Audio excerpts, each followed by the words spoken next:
তো হ্যালো বন্ধুরা, আমার নতুন চ্যানেলে আপনাদের সবাইকে স্বাগতম। তো আপনাদেরকে আজকে আমি দেখাতে চলেছি যে আপনারা কিভাবে আপনার মোবাইল ফোন থেকে আপনি স্ক্রিন ভিডিও রেকর্ড করবেন। তো প্রথমত আপনাকে সেটিং অপশানটি অন করে নিতে হবে। তো আপনি প্রথমে সেটিংয়ে গেলেন, এখান থেকে সার্চ করবেন স্ক্রিন রেকর্ডিং। ঠিক আছে, তো আমি এখান থেকে স্ক্রিন রেকর্ডিং সার্চ করে নিচ্ছি। তো এখান থেকে আমি স্ক্রিন রেকর্ডিং সার্চ করে নিলাম।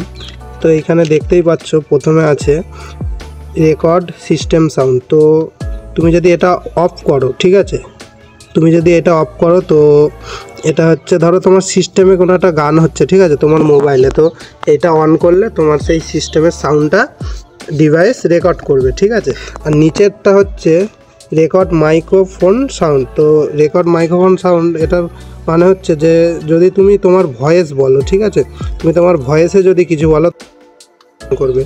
ঠিক আছে, এই দুটোর কাজ হচ্ছে এটা। আর এই নিচে আছে, এগুলো কিছু করতে হবে না। নিচে অ্যাবাউট আছে, এখানে ফাংশন, রিপ্রেশন, ইউজার, এগুলো কিছু না। ঠিক আছে, আপাতত এই দুটোই অন করে রাখ। তো আমার ভিডিওটা এই অবধি। তো আপনাদের যদি ভালো লাগে অবশ্যই একটা লাইক, একটা কমেন্ট, শেয়ার করবেন, পাশে থাকবেন।